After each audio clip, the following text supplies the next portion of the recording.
My topic will be investment needs for an optimal energy mix in the post-COP26 context, the case of France. And the first point is to stress the quite mediocre results of the COP26 Glasgow. The first point is, of course, that we had very few strong commitments, no real break with fossil energy, a waiver, by the way, for China and India about the use of coal, but nonetheless, an awareness about the nocivity of coal and some targets concerning the energy transition. Now, in this context, we had some commitments made by France. The first one is the end of coal, maybe by 2024 or 2025. The second point is the speed up process of reaching a carbon neutral energy situation. And then two different types of targets, 2030 and 2050 and 60. Now, we have to look quite carefully about the world emission of CO2, but per capita. And then we are seeing that China, India, and Brazil are quite small per capita. I insist on that. Quite small producer or emitter of CO2. The most important emitter are Canada, USA, South Korea, and of course, Russia. And this situation is linked to very different situations. We have quite certainly the impact of very cold weather in Canada and Russia, and maybe also in some part of South Korea. But of course, we had the level of development which has been reached by USA and Canada. In this context, it's quite important to stress out the fact that low developed or development country like India and Brazil have a very small emission per capita of CO2, around 2 ton per capita and by year. And the fact also that a quite developed country like France have quite small, of course, larger than for India and Brazil, but quite small per capita amount of emission, as we are at more or less 5 ton of CO2 per year. Now, how to implement 2030 and 2050 or 60 targets? The first choice is, of course, the choice about the energy balance. The targets could be reached by 2050 or 2060, both only with renewable energy or through a mix of renewable and nuclear energy. The second point is the implication of the France 2030 program. It's a program which has been strengthened by the last President Macron's speech of November 9th. So that is a speech made before the Glasgow summit, and where President Macron, in line with the 2030 program, made quite clear that he wanted to relaunch nuclear energy in France, and by the way, the construction, the building of new nuclear reactor. So one question is to be asked: are we in a new turn toward nuclear energy, a turn which could be quite comparable to the turn which has been made by France in 1974, long ago, by the Prime Minister Pierre Mesmer, when he launched the huge nuclear reactor program of France. And then we have to look, we have to look on the energy supply sources for France in 2018. Quite clearly, we have a huge part of nuclear energy in the primary energy production. And sustainable energy, which, by the way, is including hydroelectric energy, not just the wine making energy and the solar energy. The sustainable energy are making only 1/6, more or less 1/6 of the size of the nuclear energy.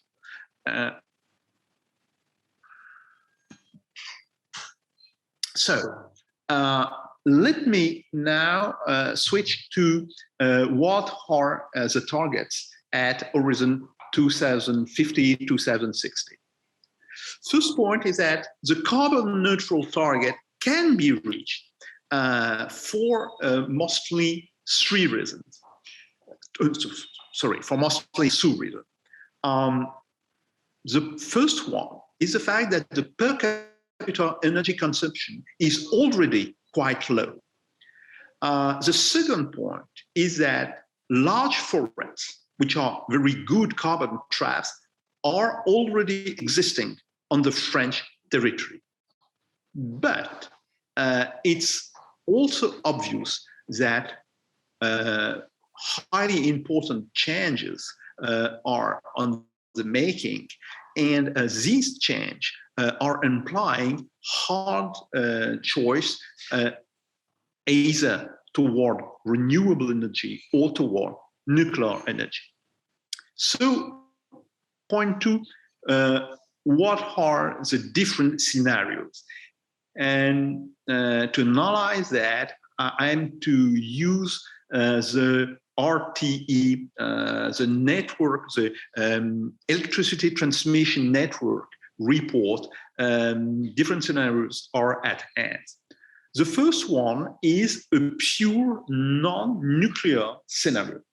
And it shows that the carbon neutral targets could be reached by 2050, even without nuclear energy, of course, at a cost, and of course, with some risk about the development of this renewable energy.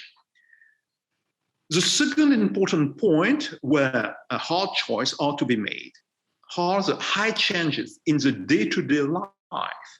Are we to continue on our development of individual transportation, or are we to make a switch toward mostly collective transportation? And then the third point is what could be the optimal mix? Because of course, the nuclear scenario is cheaper than a purely non-nuclear scenario, but the nuclear scenarios is also entailing some notion of risk, at least when it comes to nuclear waste. Now, we have to look how the energy is consumed and how it will be consumed in 2050. It's quite interesting because we are seeing that the blue sector, you know, which is also the house, which is mostly the housing sector, is decreasing through a massive investment into energy saving in buildings.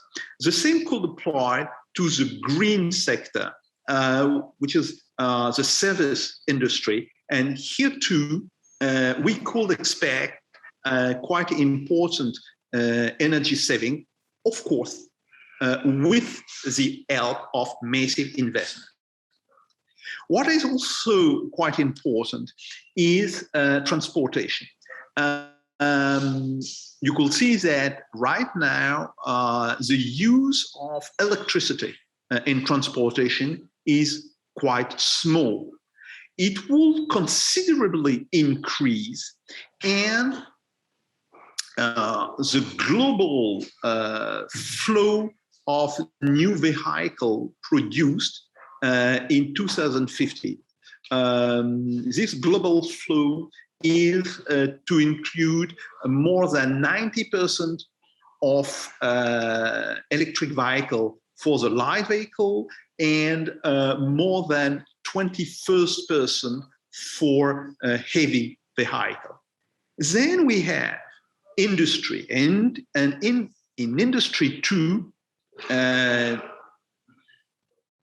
amount of electricity consumed will be extremely high because, of course, a large part of the industrial sector in France is to be rebuilt. And then we have the last sector, the hydrogen production. And this hydrogen production is to increase, of course, the consumption of electricity. Now, if we are looking by percentage, we could see that housing and residential use, which is already consuming around 32% of electricity, is to come down to 21%. The same thing applies to services. Transportation is to increase to more than 13% of consumption. Of course, all these scenarios are made with some huge uncertainties. And it's quite important to understand that the scenarios that I have described is the median scenario, but it is uncertain by a level of plus or minus 100 terawatt hour, which implies, of course, a considerable level of risk in purely renewable scenarios. This is the natural evolution of the transportation system. Already quite important, I will say a gigantic change is already underway. This is the switch toward electric vehicle. First, mixed vehicle with a thermal engine and an electric engine, which are called hybrid.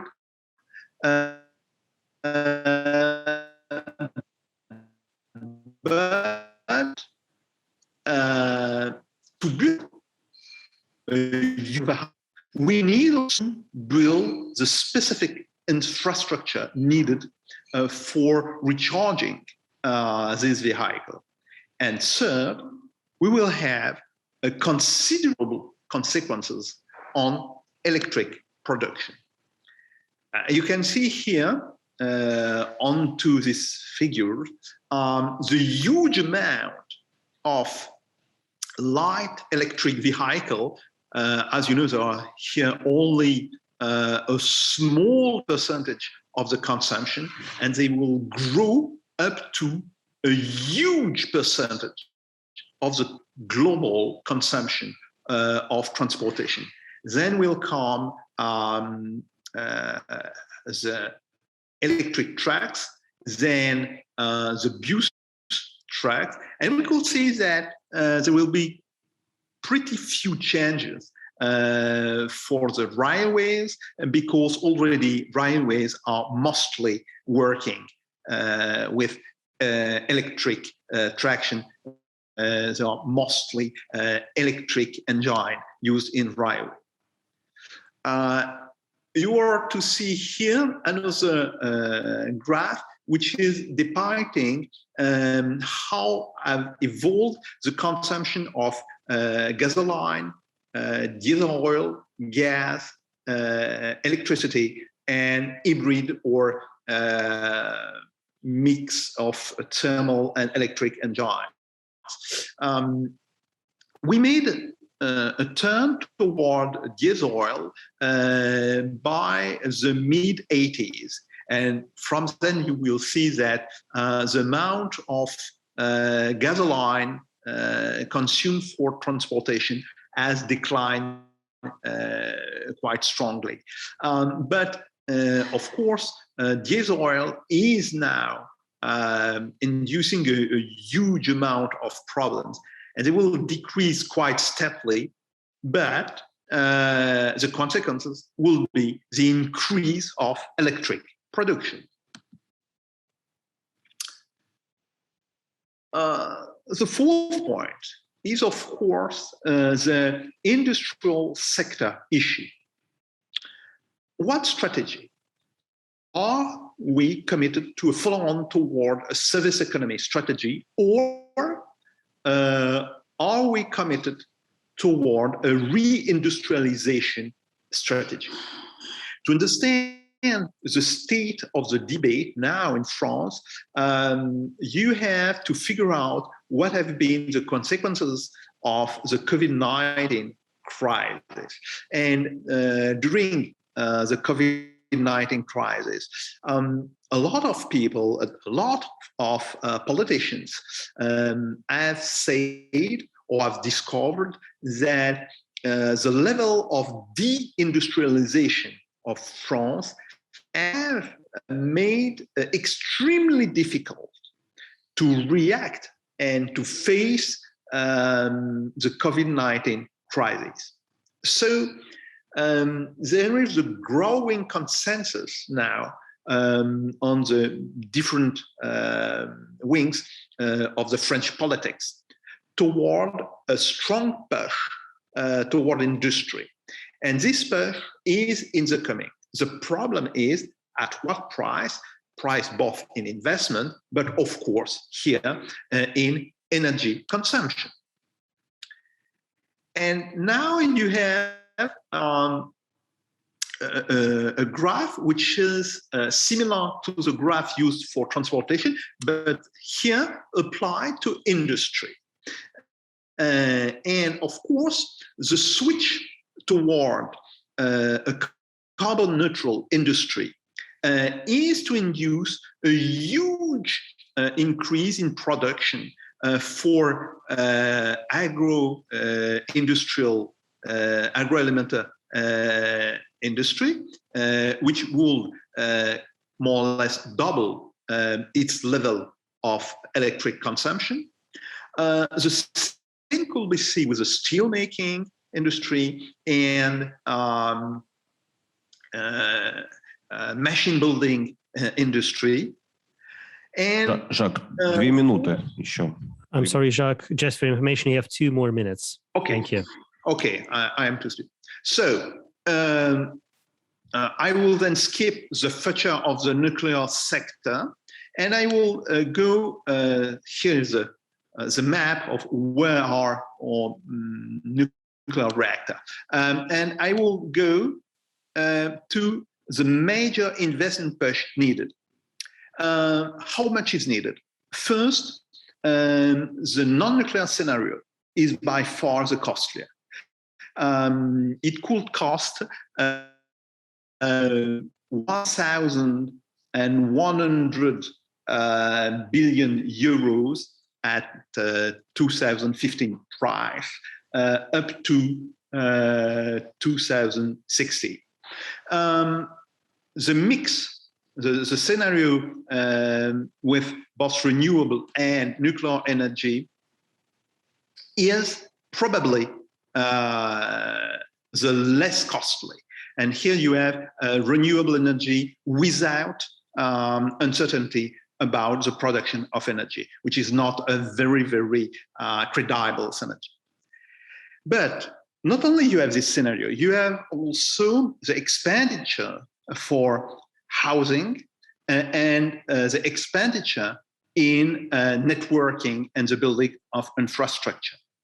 The end result is that we will have to spend for the energy transition only, I insist, for the energy transition only, between 55 and 60 billion euro a year. This is a considerable amount of money. And this will raise three different questions.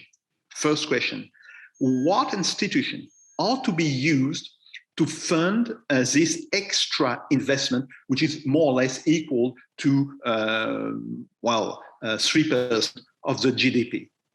The second point is, will financing be purely internal or will be mixed with some international financing? And the third one is, of course, how current rules of the monetary and economic union will evolve to allow this push toward investment to be made. Thank you. Yes, thank you. Naturally, my question is about forests, and it should go to Jacques. I understand that in France, there are also some hopes pinned on forests, and you expect them to contribute to decarbonization. But I would actually love to hear more from the other international participants. Like asking about your countries in particular, would you expect forests in your countries to contribute significantly to decarbonization efforts or not? So, Jacques, if we can start with you, please. Do you believe that in France in particular, contribution of forests will increase? Thank you. Well, theoretically, yes. The problem now is that French forests are either public or private. When they belong to private investor or private owners, they are frequently badly maintained. So far, it's only public forests, forests belonging to the public sector, which are under a process of development. And I assume that there will be not enough to cover the need for an expanded need of carbon stocking in the next 30 or 40 years. This is a very important problem because you know that from 1990 up to now, the amount of forest increased by 15 to 20% in France. It's a result of peasants, farmers, abandoning the less fertile part of the exploitation and giving them to forest. But a lot of this process has been done by private owners. And as I said, private owners have not the money to well maintain their own forest. So there is a big debate right now in France. Are the forests to be all given to the public sector, or are we changing the rule for enabling private owner to better maintain their forest? Another problem is the fact that beside the problem of maintaining the forest, you have also the forestry economics and the transformation of lumber into wood has been, to some extent, given to other countries. You probably know the paradox that China is buying a lot of wood from France, a lot of lumber from France, and is selling back product of wood to France. So this is to be changed. And if we want to really well maintain and well exploit the forest, it is a very, very important point to be changed. But to make a quite long story short, yes, forests are now quite important as a trap for carbon in France, but I don't expect with the rise of energy in the next 20 years, because I have not spoken of that, but for some time, the CO2 emission will increase before decreasing quickly if we want to build back our industry. And I don't think that forest will be enough to trap all the new carbon which will be emitted in the next 20 years. After, that is, after 2040, there will be probably enough. Jacques. Yes, thank you so much.